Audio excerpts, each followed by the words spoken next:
히브리서 말씀 기억나시겠죠? 좀 지났지만 히브리서 말씀은 누가 기록했는지는 모릅니다.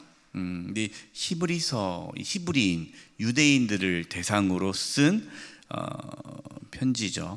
그러니까 히브리서는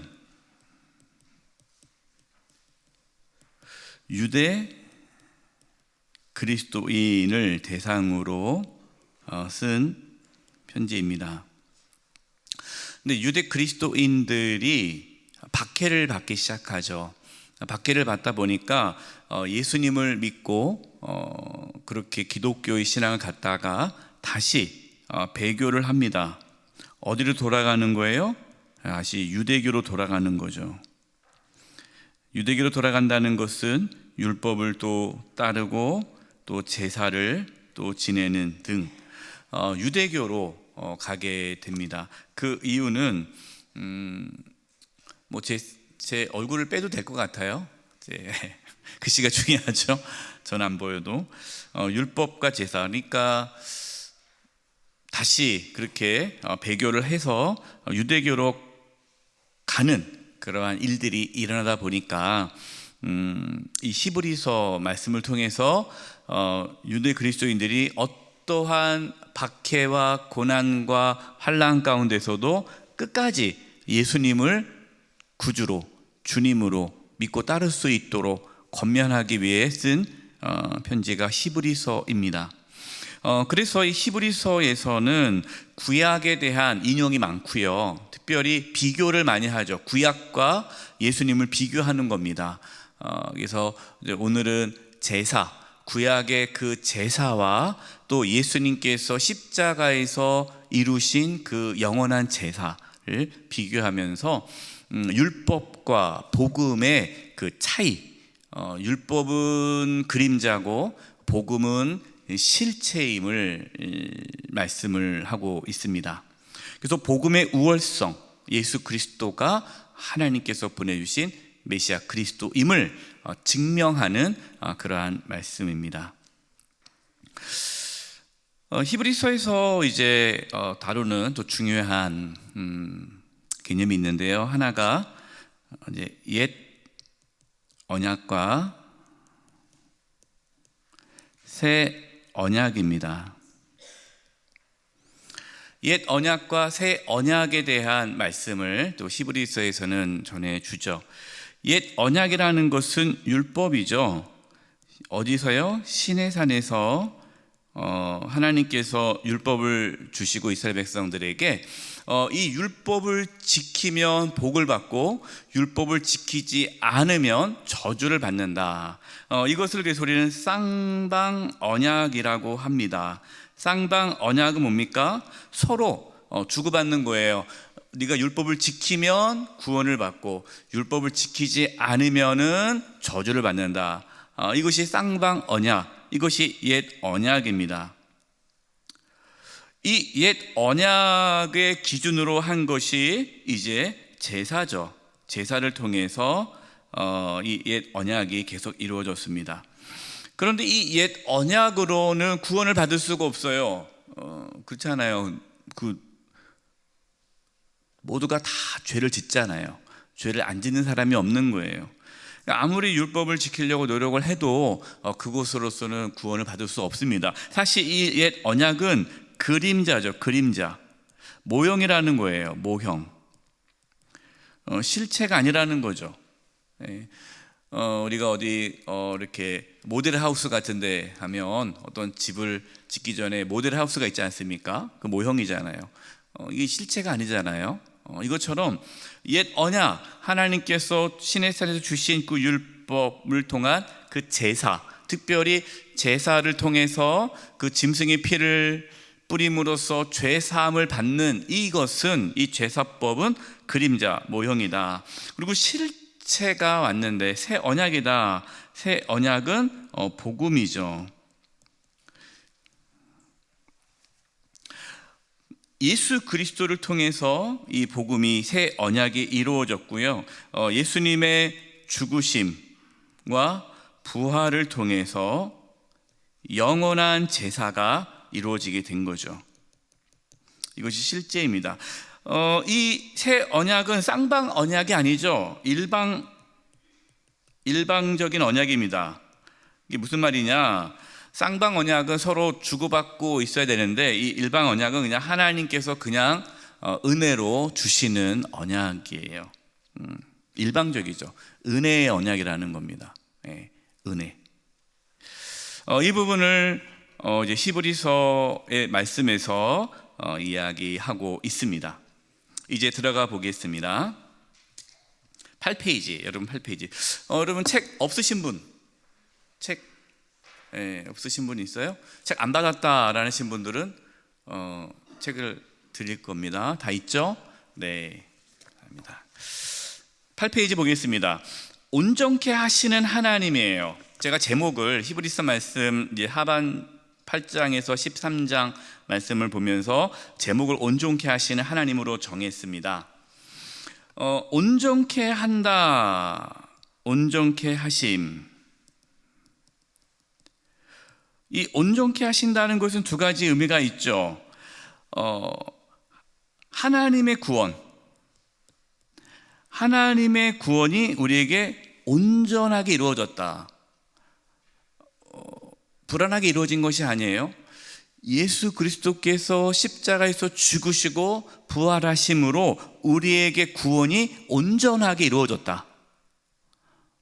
불확실하게 이루어진 것이 아니라 뭔가 좀 미진한 게 남아가지고 나머지 부분을 우리가 뭔가 해서 채우는 것이 아니라 그냥 예수님이 단번에 모든 구원을 이루셨어요. 믿으시죠? 네. 온전케 하셨다라는 거예요. 하나님의 구원이 온전케 되었다. 두 번째, 이 온전케 하심이라는 그 하나님께서 우리를 온전케 하시는 것이 하나님의 구원을 온전케 하신 것뿐만 아니라 두 번째는 우리를 예수 그리스도를 닮아가도록 하신다. 우리가 예수 그리스도를 닮아가도록, 그래서 온전한 사람, 온전한 사람에 이르도록 한다는 것은, 이 온전함이라는 것은 우리가 예수 그리스도를 닮아가는 걸 말하는 거예요. 그러니까 예수 그리스도의 형상을 우리가 닮아가는 것이 온전케 되는 거예요. 이 사람은 하나님 눈이 보시기에 이 사람은 온전한 사람이야 라는 것은 단순히 도덕적으로 온전한 의미가 아니라 예수 그리스도의 제자, 예수 그리스도를 닮아가는 자를 성경에서 온전한 자라고 말하는 거예요. 그래서 그리스도의 장성한 믿음의 분량에 이르도록 하나님께서 우리를 이끌어 가신다.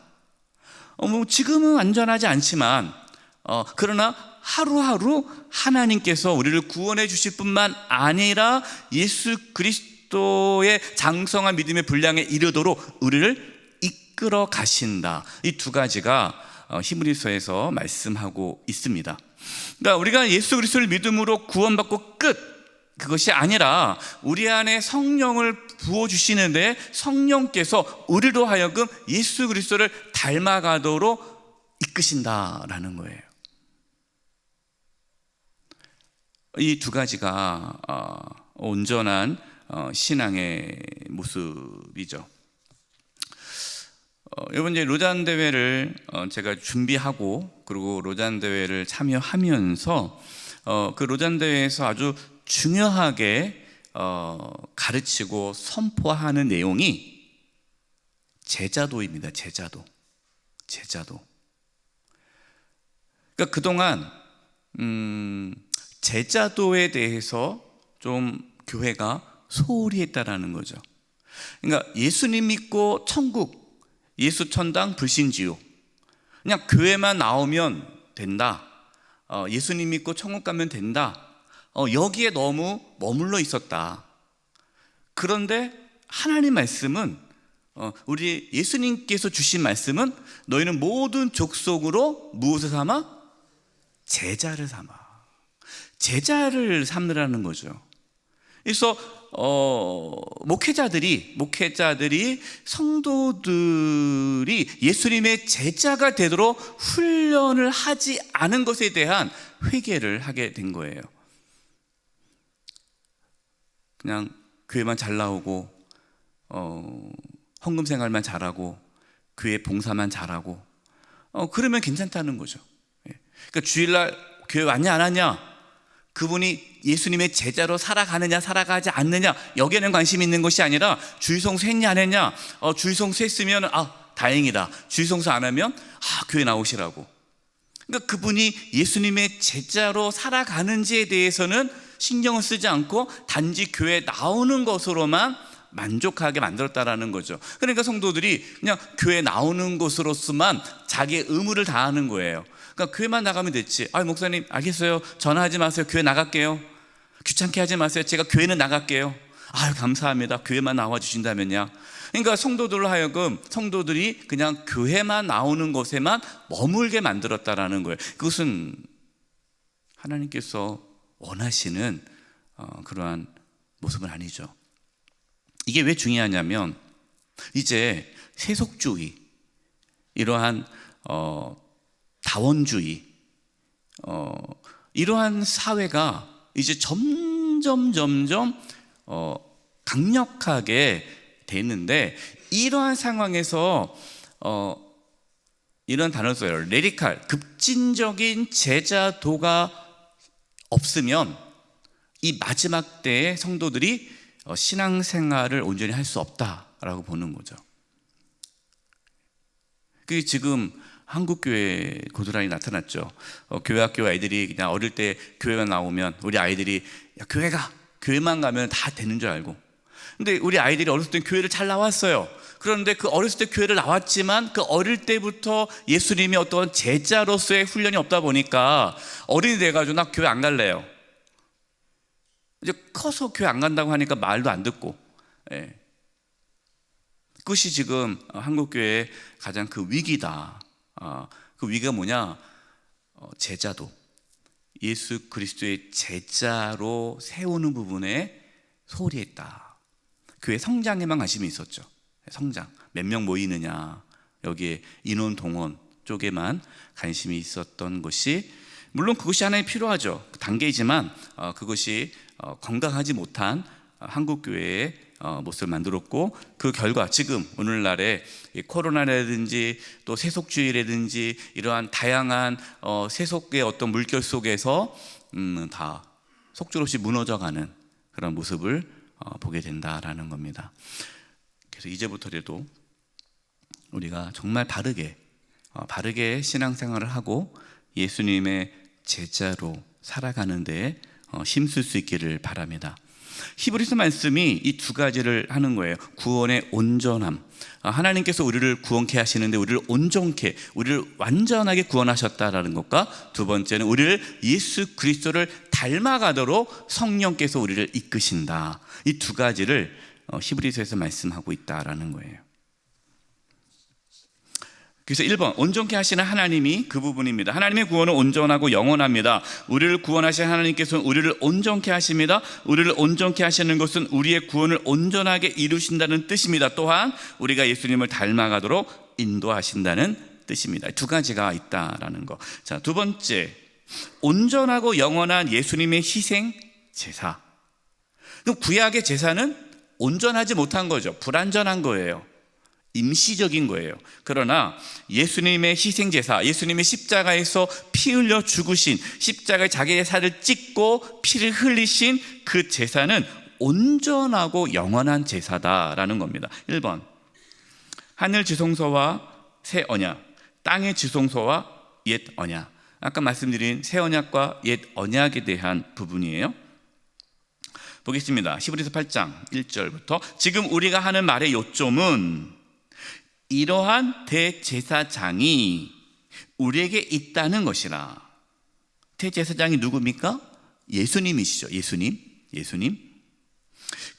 예수님은 하늘에서 지극히 크신 이의 보좌 우편에 앉으셨으니, 그러니까 대제사장이신데 땅에 있지 않고 하늘 보좌에 앉으셨다는 거예요. 하나님 보좌 우편에, 그러니까 하늘 지성소를 말하는 거죠. 2절, 성소와 참 장막에서 섬기시는 이시라. 예수님이시죠. 이 장막은, 하늘에 있는 장막은 주께서 세우신 것이요 사람이 세운 것이 아니니라. 그러니까 사람이 세우지 않았다는 땅에서 만든 성막, 지성소가 아니라는 거죠. 5절, 그들이 섬기는 것은 하늘에 있는 것의 모형과 그림자라. 여기서 5절에서 말하는 이 그들이 섬기는 것은 뭡니까? 땅에 있는 지성소를 말하는 거죠. 이건 모형과 그림자라는 거예요. 모세가 장막을 지으려 할 때 지시하심을 얻음 같으니 이르시되 삼가 모든 것 산에서 내게 보이던 본을 따라 지으라 하셨느니라.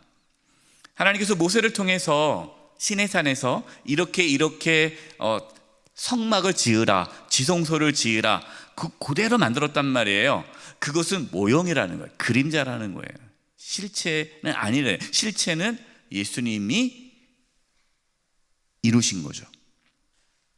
그래서 이것을 이제 새 언약과 옛 언약을 좀 비교하고 있는 겁니다. 예레미야 31장 32, 33절은 예레미야 선지자를 통해서 하나님께서 이미 새 언약을 주실 것을 말씀하신 거죠. 읽어드리겠습니다. 여호와 말씀이니라. 보라, 날이 이르리니 내가 이스라엘 집과 유다 집에 무엇을 맺으리라? 새 언약을 맺으리라. 새 언약. 그 새 언약을 맺는다는 말은 무슨 뜻이에요? 그 전에는 무슨 언약을 맺은 거예요? 옛 언약. 그럼 과거에 맺었던 언약은 옛 언약이 되는 거고, 이제 새 언약을 맺겠다. 그럼 새 언약이 뭡니까? 32절, 이 언약은, 새 언약은 내가 그들의 조상들의 손을 잡고 애굽 땅에서 인도해 내던 날에 맺은 것과, 그러니까 시내산에서 맺은 그 옛 언약과는 같지 아니할 것은 내가 그들의 남편이 되었어도 그들이 내 언약을 깨뜨렸습니다. 옛 언약, 쌍방 언약, 시내산에서 맺은 언약은 이스라엘 백성들이 깨뜨렸다는 거예요. 우리는 알잖아요. 우리가 이스라엘 역사를 보면은 끊임없이 하나님 말씀에 불순종하지 않습니까? 결국엔 북이스라엘도 망하고 남유다도 포로로 끌려가지 않습니까? 네. 지금 예레미야 선지자가 언제 예언한 선지자예요? 북이스라엘은 멸망하고 남유다가 바벨론 포로로 끌려갔을 때에 활동했던 선지자잖아요. 그러니까 끊임없이 이스라엘은 하나님의 언약을 어긴 거죠. 근데 그게 누구의 모습이에요? 저와 여러분의 모습이죠. 우리도 끊임없이 죄를 짓는 죄인 아닙니까? 그러니까 우리의 힘으로는 하나님의 언약을 지킬 수가 없다는 거예요. 33절, 그러나 그날 후에 내가 이스라엘 집과 맺을 언약, 새 언약이죠. 새 언약은 뭡니까? 곧 내가 나의 법을 그들의 속에 두며 그들의 마음에 기록하여 나는 그들의 하나님이 되고 그들의 내 백성이 될 것이라. 여호와의 말씀이니라. 옛 언약과 새 언약의 차이가 있어요. 옛 언약은 그 율법을 어디다가 새겼습니까? 돌판에 새겼죠. 그래서 십계명을 줬잖아요. 이렇게 돌판에 새겨서, 하나님 말씀을 돌판에 새겨서 줬단 말이에요. 이 언약이에요. 근데 새 언약은 하나님 말씀을 어디에 둔다는 겁니까? 우리의 마음 속에. 그럼 새 언약이 우리에게 언제 이루어졌죠? 예수님을 믿으면 우리 안에 성령님이 임하시죠. 성령은 진리의 영이세요. 성령은 하나님의 말씀의 영이시죠. 그래서 성령이 우리 가운데 임하신 것이 하나님의 법이 우리 속에 두어진 거예요. 그러니까 성령의 내주, 성령님 우리 안에 오신 것이, 진리의 영이 우리 가운데 오신 것이 새 언약이 이루어진 거죠. 우리는 예수님을 믿음으로 이 새 언약이 이루어지는 겁니다. 그래서 그들의 하나님이 되고, 우리는 하나님 우리의 아버지가 되시고 우리는 그의 백성이 되는 거예요. 돌판에 세워진 것이 아니라 마음속에 새겨진 겁니다. 이거를 그래서 우리는 존재의 변화라고 말을 하죠. 이전 것은 지나갔으니 보라 새 것이 되었도다. 거듭남, 중생. 우리 안에 성령님께서 오심으로 우리의 마음의 변화를 받아, 우리의 마음이 변화되지 않습니까? 그래서 하나님께서 기뻐하시고 온전하신 뜻이 무엇인지를 이제는 받게 되는 거예요. 성령께서 우리 안에 임하심으로 우리 안에 변화가 있어요. 그래서 그 변화가 일어남으로써 예수님을 닮아가도록 하신다는 거죠. 이게 새 언약이에요. 그러니까 예수님 믿기 전에는 내가 노력해서 내 힘으로 뭔가 하나님을 섬긴다고 한다면, 새 언약은 내가 회개하고 예수 그리스도를 주님으로 모시는 그 순간 성령이 내 안에 오시고 성령께서 나로 하여금 예수님을 닮아가도록 이끌어가는 새 언약을 입은 백성으로 살아가게 된다라는 거예요.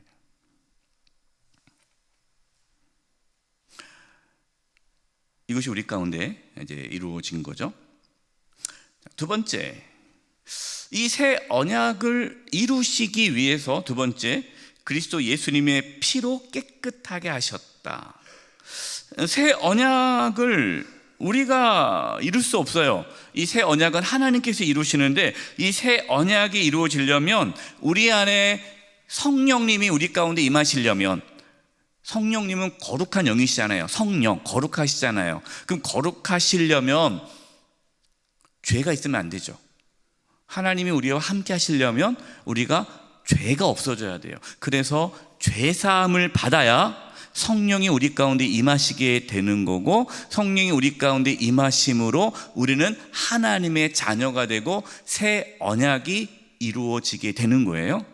그래서 예수님께서 우리에게 새 언약, 정말 성령이 우리 가운데 임하도록 하기 위해서 우리의 죄의 문제를 해결하기 위해서 예수님 이 땅에 오신 거죠.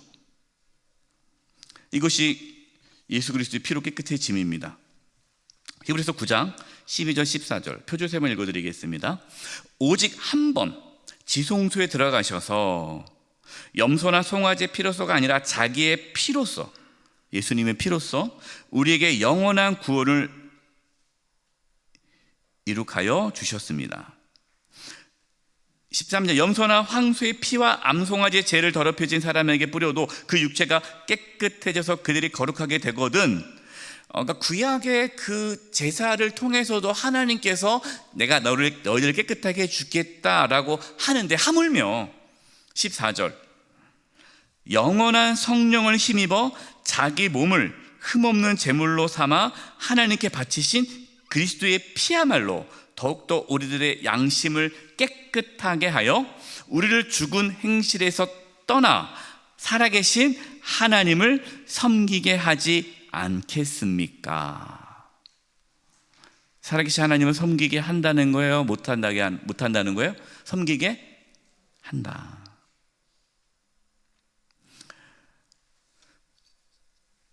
이것을 믿으시기 바랍니다. 뭘 믿냐면 예수님께서 나의 죄를 대신 짊어지시고 십자가에서 피 흘려 죽으심으로 내가 죄 사함을 받았다라는 것을 믿을 때에 우리 안에 죄 사함의 은혜가 있게 되고, 그리고 그 죄 사함으로 말미암아 성령님이 우리 안에 임하시게 되고 새 언약이 이루어져서 하나님의 우리의 아버지가 되시고 우리는 하나님의 자녀가 되는 그 새 언약의 은혜를 입게 되는 거예요. 근데 여기서도 나오죠. 예수 그리스도의 피로 우리가 깨끗해질 뿐만 아니라 또한 살아계신 하나님을 섬기게 하지 않겠습니까? 그 말은 뭐예요? 이제 예수 그리스도의 피가 우리를 깨끗게 하실 뿐만 아니라 또 우리로 하여금 하나님을 섬기도록 하신다라는 거죠. 이 두 가지예요. 십자가의 능력, 십자가의 은혜는요, 우리로 하여금 죄사함을 하게 하는 하나님의 구원의 능력일 뿐만 아니라 우리로 하여금 하나님을 온전히 섬기도록 이끄는 능력이에요. 앞에 말씀해 드렸듯이 온전케 하신 하나님, 우리를 구원케 하실 뿐만 아니라 우리를 예수님을 닮아가도록. 그래서 십자가의 은혜를 경험하기 전에는 내가 주님을 위해 사는 것이 부담스럽고 힘들죠. 그런데 십자가의 은혜를 경험한 이후로는 내가 주님을 위해서, 하나님을 위해서 살게 되는 거예요. 이게 자연스러운 거예요.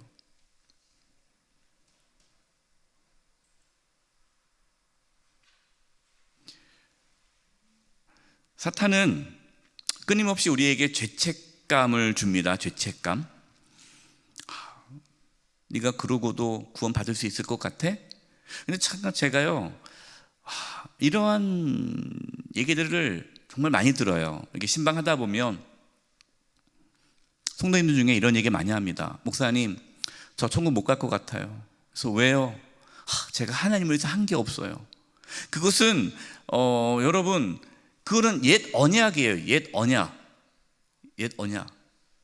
내가 하나님을 위해서 한 게 없죠. 다 없죠. 뭐 우리가 누가 우리의 힘으로, 우리의 노력으로, 우리의 헌신으로 천국 갈 수 있겠습니까? 우리는 못 갑니다. 예. 근데 사탄이 계속 그것을 참소한다 그러죠. 그걸 하는 거예요. 그때마다 우리는 선포해야 돼요. 사탄아 물러가라. 내가 죄사함을 받아 구원을 받게 된 것은 내가 무엇을 해서가 아니라 예수님께서 십자가에서 자기의 피를 쏟고 자신의 살을 찢어 주심으로 우리의 죄를 깨끗이 씻어 주셨기 때문에 내가 하나님 앞에 나아갈 수 있다, 구원받을 수 있다라는 믿음의 선포를 하셔야 돼요. 그렇지 않으면 내가 요즘에 최근에는 교회 열심히 나오면 천국 갈 것 같고, 또 최근에 열심히 안 나오면 지옥 갈 것 같고, 왔다 갔다 합니다. 그 근거, 구원의 근거를 자기에게 두면은 구원의 확신이 없어요. 여러분, 우리의 구원의 근거는 우리에게 있지 않아요. 오직 예수 그리스도에게 있습니다. 십자가를 바라보십시오. 십자가, 예수 그리스도를 바라보십시오.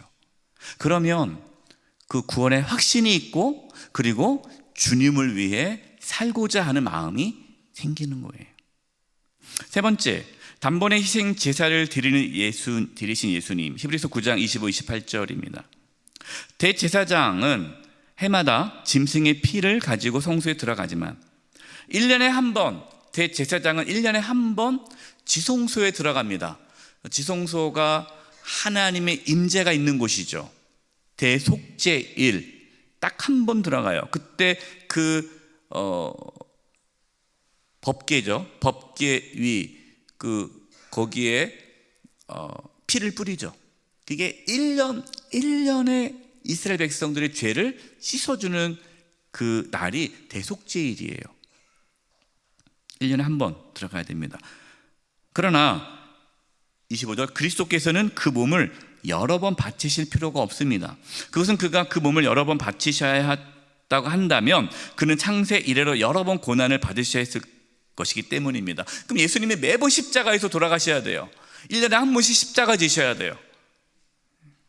그러나 이제 그는 자기를 희생제물을 드려서 죄를 없애시려고 시대의 종말에 오직 한 번 나타나셨습니다. 시대의 종말이라는 것은 2000년 전에 예수님께서 한 번 이 땅에 오신 거죠. 초림이죠. 처음 이 땅에 오셔서. 27절, 사람이 한 번 죽는 것은 정한 일이요 그 뒤에는 심판이 있습니다. 여러분 믿으십니까? 예. 다 죽어요, 우리는요. 그리고 반드시 심판이 있습니다. 그 심판 때문에 28절, 이와 같이 그리스도께서도 많은 사람의 죄를 짊어지시려고, 여기에 나의 죄도 포함되어 있죠. 우리의 모든 죄를 예수님이 짊어지시려고 한 번 자기의 몸을 제물로 바치셨고, 두 번째로는 죄와 상관없이, 두 번째는 뭡니까? 예수님의 재림이에요. 예수님이 재림하실 때는 더 이상 십자가 지실 필요 없잖아요. 2000년 전에 오셔서 이미 다 모든 죄를 대속하셨기 때문에 두 번째 예수님이 재림하실 때는 죄와 상관이 없다는 말이 무슨 말입니까? 우리는 이미 죄와 상관이 없어요. 왜? 이미 죄사함을 받았기 때문에. 예? 그래서 자기를 기다리고 있는 사람, 예수님을 기다리고 있는 사람이 누굽니까? 예수님의 재림을 기다리고 있는 우리들, 그리스도인이죠. 물어보겠습니다. 여러분, 예수님의 재림을 기다리십니까? 어떤 분들은 예수님 늦게 왔으면 좋겠다고. 그분은 예수님의 재림을 기다리지 않으신 분이에요. 예수님을 믿으면 예수님의 재림을 기다릴 수밖에 없습니다. 왜? 그 신랑 되신 예수님을 빨리 만나고 싶죠. 천국이 소망이 있으니까. 그래서 자기를, 예수님을 기다리는 사람, 그리스도인들에게 나타나셔서 재림이죠, 구원하실 것입니다. 그래서 예수님의 재림을 우리는 기다리고 있고, 우리는 이미 다 죄사함 받았기 때문에 예수님이 재림하실 때에 우리는 온전한 구원에 이르게 되는 것이죠. 히브리서 10장 10절에 14절입니다. 이 뜻을 따라 예수 그리스도의 몸을 단번에 들이심으로 말미암아 우리가 거룩함을 얻어노라. 할렐루야. 여러분, 10절 같이 한번 읽어보겠습니다. 중요한 말씀의 10절 시작. 이 뜻을 따라 예수 그리스도의 몸을 단번에 들이심으로 말미암아 우리가 거룩함을 얻어노라. 우리 옆에 분들에게 이렇게 얘기합시다. 당신은 거룩하십니다. 저를 몰라서 그래요. 제가 얼마나 나쁜 사람인데요. 이것은 복음을 모르는 거예요. 우리는 거룩함을 얻었어요. 나 때문이 아니에요. 예수님께서 몸을 단번에 들이심으로, 예수님의 십자가에서 피 흘려 죽으시고 부활하심으로 우리가 거룩함을 얻었습니다. 이것이 복음이죠. 복음. 우리 이것을 선포하는 거고요. 이것을 붙잡고 사는 거예요.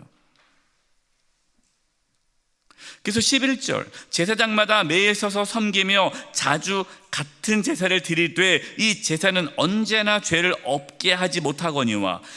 매일 제사장이 제사를 지냈잖아요. 아침 저녁으로 제사를 지냈어요. 그러나 그것으로서는 죄를 씻을 수가 없는 거예요. 그림자예요. 모형이에요. 실제는 12절, 오직 그리스도는 죄를 위하여 한 영원한 제사를 드리시고, 예수 그리스도밖에 없어요. 이 제사를 드릴 수 있는 분은 하나님 우편에 앉으사, 13절, 그 후에 자기 원수들을 자기 발등상이 되게 하실 때까지 기다리시나니, 14절, 그가 거룩하게 된 자들을 한 분의 제사로 영원히 온전하게 하셨느니라. 할렐루야. 네. 그가 거룩하게 된 자들, 우리 성도죠. 한 분의 제사로 영원히 온전하게 하셨다. 그래서 제가 이 말씀을 묵상하면서 히브리서 이 하반에 있는 두 번째 강의 제목을 온전케 하시는 하나님을 정한 거예요. 온전케 하시는 하나님. 하나님 우리를 온전케 하십니다. 자, 그러면 예수님께서 이미 다 우리를 온전케 하셨어요. 구원도 온전한 구원에 이루셨고요, 우리를 깨끗하게 죄사함을 하셨고, 우리가 예수 그리스도를 닮아가도록 또 다 이끄셨어요. 자, 그렇다면 이제 우리가 할 일이 없을까요? 이제 다 했네. 우리는 할 게 없네. 할 게 없지 않아요. 그 세 번째, 온전케 하시는 하나님의 은혜를 받기 위해서 우리가 해야 할 모습들입니다. 하나님의 은혜가 있다고 해서 인간의 책임이 없는 건 아니에요. 이 두 가지는 같이 갑니다. 그래서 우리가 그 하나님의 은혜를 얻기 위하여 우리가 해야 할 게 뭐냐? 첫 번째, 예수님의 피를 힘입어 하나님께 나아가야 돼요. 히브리서 10장 19절 22절입니다. 그러므로 형제들아, 우리가 무엇을 힘입어? 예수의 피를 힘입어. 성소는 하나님의 임재가 있는 지성소죠. 지성소에 들어갈 담력을 얻었나니. 담력을 얻었다는 말은 뭐냐면, 우리는 이제 하나님께 나아갈 수 있는 길이 열렸다라는 거예요. 예수 그리스도의 피를 힘입어. 20절, 그 길은 우리를 위하여 휘장 가운데 열어놓으신 새로운 살 길이요, 휘장은 곧 그의 육체라. 성소와 지성소를 가로막고 있는 휘장이 있죠. 그 휘장이 예수님의 몸이라는 거예요. 예수님이 십자가에서 피 흘리셨을 때에, 죽으셨을 때에 그 성소에 있던 휘장이 위에서부터 아래로 쫙 찢어졌잖아요. 그 말은 뭡니까? 이 휘장은 하나님과 우리 사이를 가로막고 있는 죄의 장벽이죠. 하나님께 나아갈 수가 없어요. 그런데 휘장이 찢어졌다는 것은 이제는 예수님이 죽으심으로 우리가 하나님께 나아갈 수 있게 되었다라는 거죠. 21절, 또 하나님의 집 다스리는 큰 제사장이 계심에 22절, 우리가 마음의 뿌림을 받아 악한 양심으로부터 벗어나고 몸은 맑은 물로 씻음을 받았으니, 죄사함을 받았으니 참 마음과, 여기서 참 마음이 뭘까요? 참 마음. 우리가 예수 그리스도를 믿음으로 마음의 변화를 받잖아요. 우리 안에 성령이 임하심으로 우리의 마음이 새로워지잖아요. 이 새로워진 마음이 참 마음이에요. 그래서 예수님을 믿으면 우리의 마음이 변화를 받습니다. 거듭나게 되죠. 우리의 마음이 새로워지는 거예요. 참 마음과, 그 다음에 온전한 믿음으로 우리가 마음의 변화를 받는 그 부분에 있어서 우리에게 필요한 것이 뭡니까? 믿음이죠. 하나님께서 우리에게 믿음을 주십니다. 그 믿음을 통해서 우리가 예수 그리스도를 주라 믿고 고백하고 내가 죄사함 받았다는 것을 믿게 되고, 그 믿음으로 말미암아 우리의 마음에 변화가 일어나죠. 그래서 참 마음과 온전한 믿음으로라는 말은 우리가 예수 그리스도를 온전히 믿음으로 우리의 마음이 새로워졌다면 이제는 그 은혜를 힘입어 하나님께 뭐 하자? 나아가자. 하나님께 나아가는 건 누가 해야 돼요? 우리가 해야죠. 우리가. 그래서 우리는 하나님께 나아가는 거예요. 지금 이 자리에 하나님께 나아가신 거고, 우리가 예배 드릴 때마다 하나님께 나아가는 거예요. 우리는 각자의 자기의 삶의 자리에서 하나님께 기도하는 것이 하나님께 나아가는 거죠. 예수 그리스도를 힘입어 십자가의 은혜를 붙잡고 하나님께 날마다 나아가고자 힘쓰는 것, 우리가 해야 할 거예요. 두 번째, 서로 돌아보아 사랑과 선행을 격려합니다. 히브리서 10장 23절, 또 약속하신 이는 미쁘시니, 미쁘다라는 것은 신실하다라는 거죠. 하나님의 약속, 우리를 구원해 주신다는 그 약속은 신실해요. 그게 우리의 구원의 근거예요. 하나님은 반드시 약속 이루시니까. 우리가 믿는 도리의 소망, 우리가 믿는 도리의 소망이 뭡니까? 예수 그리스도를 믿음으로 우리가 죄 사함을 받고 하나님의 자녀가 되는 구원을 얻었다라는 그 소망을 움직이지 말고 굳게 잡고, 그러니까 구원의 확신이죠. 우리가 예수 그리스도로 죄 사함을 받고 하나님의 자녀가 되었다, 구원을 받았다라는 그 소망, 천국에 대한 소망을 굳게 잡고, 구원의 확신입니다. 24절, 서로 돌아보아 사랑과 선행을 격려하며, 이제 이 부분을 말씀하십니다. 지금 히브리서 말씀을 기록한 이 분은 하나님과의 관계, 우리가 예수 그리스도를 믿음으로 하나님께 나아가기 위해 힘써야 한다는 것을 말할 뿐만 아니라 또한 공동체, 교회가 중요함을 얘기하고 있어요. 서로 돌아봐야 한다는 거예요. 성도들끼리 서로 돌아보아서 사랑과 선행을 격려해 줘야 된다. 그래서 25절, 모이기를 패하는 어떤 사람의 습관과 같이 하지 말고 오직 권하여 그날이 가까움, 그날이 뭡니까? 예수님의 재림이 가까울수록 더욱 모이기를 힘쓰라는 거예요. 여기서 모이기를 힘쓰다라는 것은, 이 모임은 어떤 모임일까요? 공예배를 뜻합니다. 그래서 주일 예배, 수요 사경회, 금요 성령 기도회, 새벽 기도회, 우리가 할 수 있는 공예배에 모이기를 힘쓰는 거예요. 그래서 서로 격려하고, 서로 격려하려면 서로 알아야 되잖아요. 그래서 교회에서 중요한 게 소그룹입니다. 구역이 중요하고 남녀 성교회가 중요하고, 우리가 소그룹의 활성화를 위해서 오이코스를 만든 거죠. 오이코스를 통해서 소그룹, 서로 격려하고 서로 붙잡아주고 서로가 서로에게 힘이 되어주면서 끝까지 예수 그리스도를 바라보며 나아가도록 하는 거예요. 이것이 중요하다. 여러분, 한번 실험하지는 마시고 공예배에 참석하지 않으면요, 믿음이 연약해집니다. 예. 그냥 영상 예배 드리고 뭐 이렇게 같이 교제하지 않고 그냥 혼자 계속 예배 드리면요, 믿음이 연약해져요. 그러나 함께 예배를 드리고 함께 말씀을 나누고 서로 격려해 줄 때에 우리는 힘을 얻게 되는 것이죠. 그래서 교회가 중요해요. 소그룹이 중요합니다. 넘기겠습니다. 10페이지. 세 번째, 우리가 심사할 것이 뭐냐? 고난 중에도 인내함으로 구원의 이름이에요. 히브리서 10장 32절부터 보겠습니다. 여러분은 빛을 받은 뒤, 이 빛은 무슨 빛일까요? 구원의 빛이죠. 계시. 그러니까 우리가 복음을 깨닫고 나서 구원을 받은 거예요. 구원을 받은 뒤에 고난의 싸움을 많이 견뎌낸 그 처음 시절을 되새기십시오. 예수님을 믿으며 지금 이 히브리서 말씀을 받고 있는 성도들은 예수 그리스도를 믿음으로 고난이 시작되는 거예요. 고난.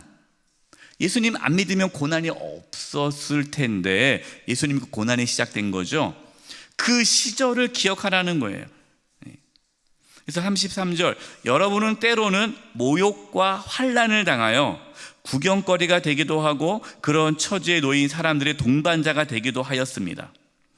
34절, 여러분은 실상 감옥에 갇힌 사람들과 고통을 함께 나누었고 또한 자기 소유를 빼앗기는 일이 있었어도 그보다 더 좋고 더 영구한 재산이 있다는 것을 알고 그런 일을 기쁘게 당하였습니다. 예수 믿는 것 때문에 재산을 다 몰수당하고 감옥에 갇히고 박해가 있었는데, 그러나 그것보다 내가 천국에 대한 소망, 그보다 더 훨씬 아름다운 천국에 대한 소망이 있기 때문에 그거를 기쁘게 여겼다라는 거예요. 36절 35절입니다. 그러므로 여러분의 확신을 버리지 마십시오. 여러분, 이 확신이 어떤 확신입니까? 구원의 확신이죠. 구원의 확신.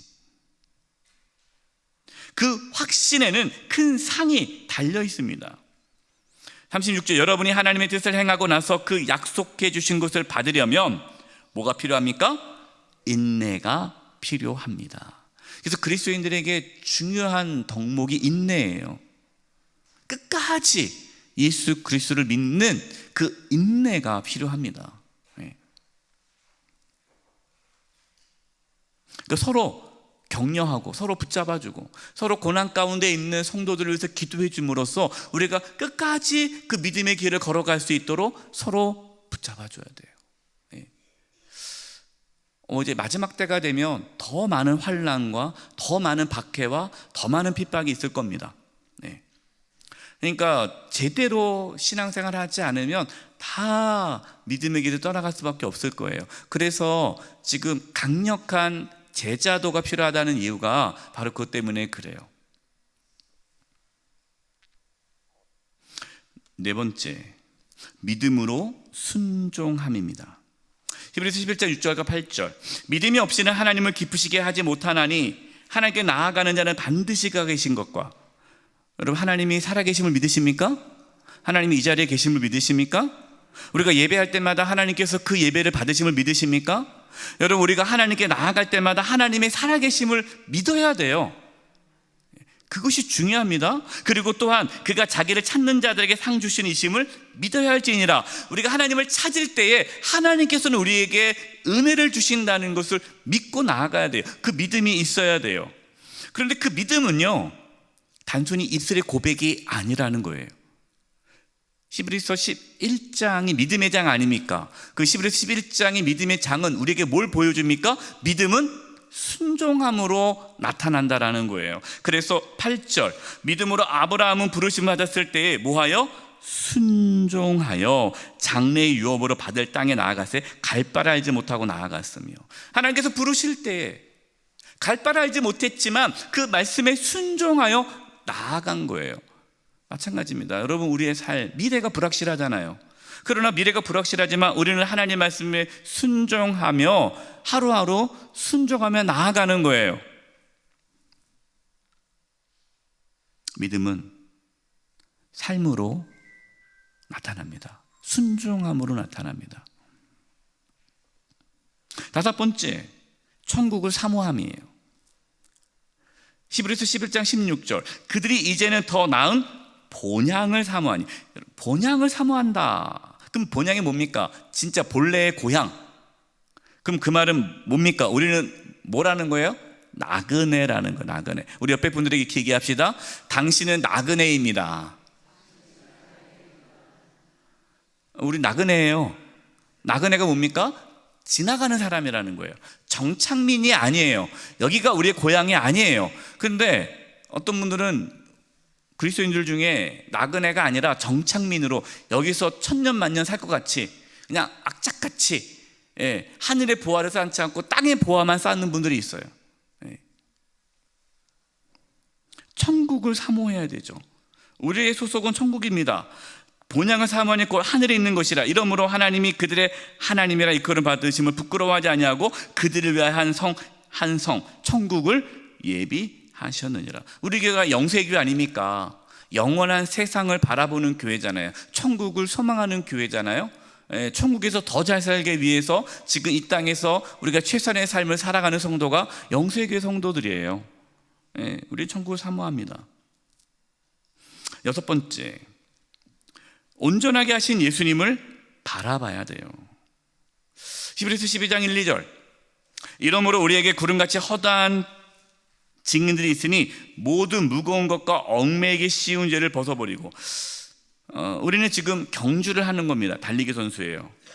경주하려면 무거운 거 매면 안 되죠. 단순하게 가벼워야 되죠. 달리기 경주하는 선수가 잔뜩 이렇게 무거운 거 메고 안 뛰잖아요. 그래서 최고 가벼운 신발, 아주 가벼운 옷, 어떻게 하든 간에 단순하게 합니다. 이게 우리가 이 땅에 살아가는 삶의 방식이라는 거예요. 그래서 우리 신앙 생활을요, 단순하게 해야 돼요. 막 복잡하게 하지 마시고 단순하게 가볍게 가야 됩니다. 자, 여기서 우리 앞에 당한 경주를 하며 믿음의 주여 또 온전하게 하신 이인 예수를 바라보자. 여러분, 우리가 신앙생활을 하려면요, 예수님을 바라봐야 돼요. 근데 예수님이 우리를 온전케 한다는 거예요. 예수님께 집중해야 돼요. 신앙생활에 우리의 시선을 예수님께 둬야 돼요. 어떤 분들은 목회자에게 둡니다.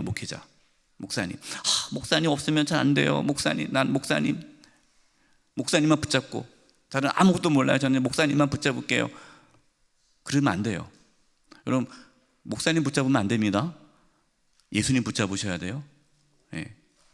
목회자가 성도들을 자기를 의존하게 만드는 목회자들이 있어요. 제가 기도해 드리겠습니다. 저만 믿으십시오. 제가 다 해주겠습니다. 목사님만 믿어요. 저만 믿으십시오. 물론 이게 아다르고 어달라요. 물론 목회자가 성도들을 위해서 기도하고 목양이 중요하죠. 그런데 성도들이 예수님을 바라보지 않고 목회자, 영적 지도자를 의존하게 만드는 것은 죄악이에요. 예수 그리스도를 바라봐야 돼요. 예수 그리스도. 여러분, 우리를 온전케 하시는 분은 예수님밖에 없습니다. 여러분, 예수님을 바라보십시오. 예수님 바라보셔야 돼요. 예수님. 목회자도 예수님 바라봐야 돼요. 목회자도 예수님 바라봐야 사는 거예요.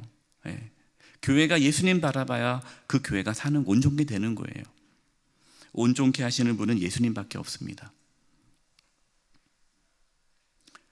십자가를 바라볼 때에 회복이 일어나는 거예요. 일곱 번째, 징계를 경히 여기지 않음.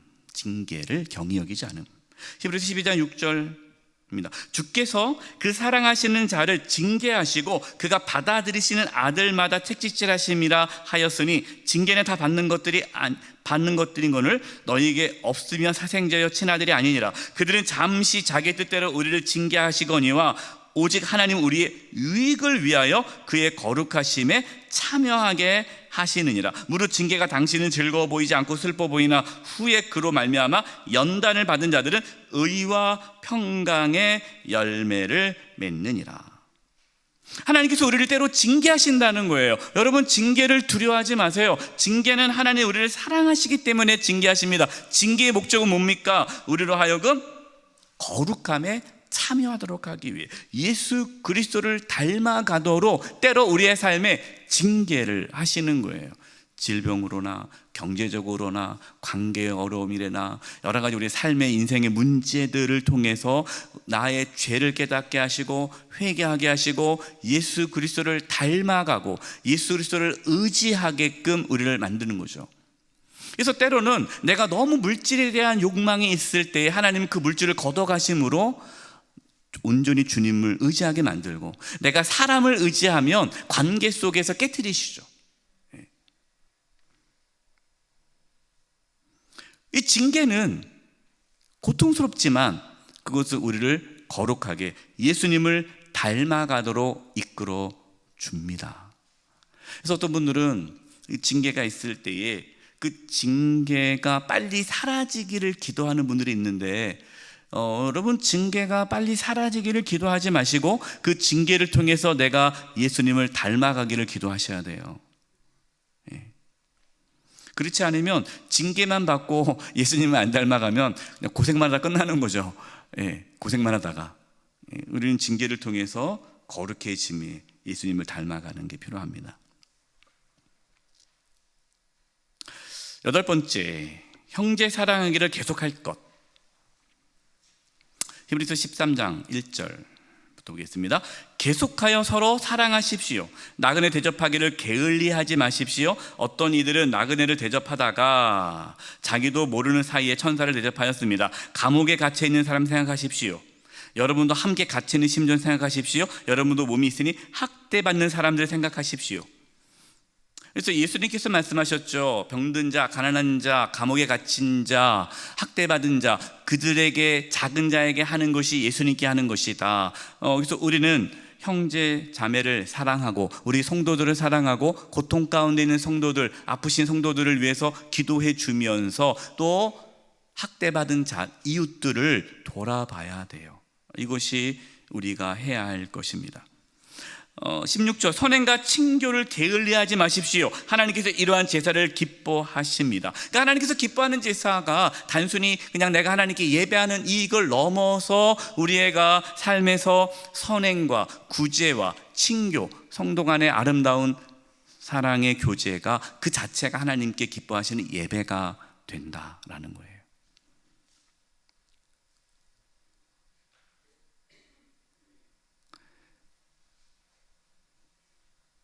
잘못된 신앙은 그냥 난 다 필요 없어, 나는 하나님만 사랑할 거야, 난 친구도 없고 아무도 없고 그냥 나는 오로지 기도하고 난 주님과의 관계가 중요해. 이건 잘못된 신앙이라는 거예요. 정말 내가 주님을 만나고 내가 정말 하나님과의 친밀한 관계를 가지면 이웃을 내 몸과 같이 사랑할 수밖에 없고, 내가 먼저 가 손을 내밀게 되고 내가 먼저 돌보게 되어 있어요. 따뜻한 사람이 됩니다. 사랑하는 사람이 돼요. 9번째, 영적 지도자의 권위에 순종하십시오. 히브리서 13장 17절, 여러분은 지도자들의 말을 고지 듣고 그들에게 복종하십시오. 그들은 여러분의 영혼을 지키는 사람들이요, 이 일을 장차 하나님께 보고 드릴 사람들입니다. 그러므로 여러분은 그들이 이 일을 기쁜 마음으로 하게 하고 탄식하면서 하게 하지 마십시오. 그렇지 않으면 여러분에게 유익하게 되지 못합니다. 여러분, 영적 지도자의 권위에 순종하시기 바랍니다. 이거는 균형을 잘 잡아야 돼요. 영적 지도자들은 이걸 이용해가지고 본인이 교주처럼 하면 안 되죠. 그러나 분명한 것은 교회 공동체 안에 영적인 질서는 중요합니다. 근데 목회자가 권면을 합니다. 근데 목사님, 저는 그렇게 생각 안 해요. 목사님, 저도 하나님께 기도하는 사람입니다. 말씀 안 해도 제가 알아서 할게요. 권사님, 이렇게 하는 게 좋겠습니다. 저한테 뭐라 하지 마세요. 저는 제가 알아서 할게요. 그러면 돼요, 안 돼요? 안 돼요. 영적 질서가 깨지는 거예요. 예. 영적 지도자의 마음을 여러분 괴롭히지 마세요. 근심하게 하지 마세요. 예. 그래서 이런 목회자와의 관계가 어려우면 여러분 힘들죠? 안 힘드신가? 예. 제가 이제 이렇게 상담을 해보거든요. 그러면은 그런 목회자의 관계가 힘들면 너무너무 힘들다는 거예요. 예. 그럴 수밖에 없어요. 예. 그래서 늘 영적 지도자와의 좋은 관계를 맺기 위해서 애써야 됩니다. 그것은 뭐냐면 영적 권위에 순종하는 거예요. 하나님께서 보내주신 주의 종이다. 물론 그 목회자가 완전히 잘못된 말씀을 떠나서 생활하면은 따라가면 안 되죠. 그러나 하나님 말씀 안에서 살아가는 영적 지도자라면 따라가는 것이 기본적인 중요한 자세입니다. 나와 생각이 달라도 하나님께서 또 주의 종을 통해서 이렇게 말씀하시나 보다 하고 순종하는 그 자세가 필요하다라는 거예요. 이 말씀이니까 제가 그대로 전하는 거예요. 예, 오해가 없으시기 바랍니다. 결론입니다. 히브리서 말씀은 우리에게 끝까지 믿음의 길을 걸어서 결국 안식에 들어가기를 권면하고 있습니다. 여러분, 구원은 하나님께서 온전히 이루어 주셨어요. 이미 우리는 구원을 받았습니다. 그러나 아직 구원에 이르지 못했죠. 천국에 들어가지 못했죠. 우리는 이미와 아직 사이에 있어요. 구원의 길을 걸어가는 과정 중에 있는 겁니다. 그래서 우리는 어떻게 해야 됩니까? 그 십자가의 은혜와 사랑을 늘 붙잡고 구원의 확신 가운데 살아가는데 우리의 힘으로 할 수가 없어요. 왜냐하면 사단은 계속해서 우리를 공격해 오기 때문에 교회 공동체를 통해서 우리가 서로 붙잡아주고 서로 격려하면서 서로 사랑으로 하나 될 때에 우리는 믿음의 길을 걸어갈 수 있습니다. 이 공동체가 중요한 거예요. 우리는 영세교회라는 공동체 안에서 믿음의 길을 걸어갑니다. 우리는 구원의 확신을 가질 뿐만 아니라 우리를 구원해 주시는 그 하나님이 우리를 예수 그리스도를 닮아가도록 우리를 온전하게 이끌어 주심을 믿고 하루하루 주님께 나아감으로 예수님을 닮아가는 저와 여러분 되시기를 주님의 이름으로 축원드립니다. 기도하겠습니다. 하나님 아버지, 저희들 연약합니다. 우리 사랑하는 모든 영세교회 성도님들, 예수 그리스도를 구주로 믿고 죄사함을 받아 마음의 변화를 받아 성령의 인도하심에 따라 예수 그리스도를 닮아가는 그러한 온전한 믿음이 우리 가운데 있게 하여 주시옵소서. 단 한 영혼도 실족하지 아니하며 끝까지 함께 서로 사랑하며 격려하며 서로 함께 믿음의 길을 걸어가 모두가 다 안식에 들어가는 은혜가 있게 하여 주시옵소서. 예수님의 이름으로 기도드리오며 지금은 우리 주 예수 그리스도의 은혜와 하나님 아버지의 그 크신 사랑하심과 성령님의 교통하심과 충만하심이 우리 사랑하는 성도님들 한 영혼 한 영혼 위에, 우리 영세교회와 이 나라 민족 위에 이제부터 영원토록 함께하옵시기를 간절히 축원하옵나이다. 아멘.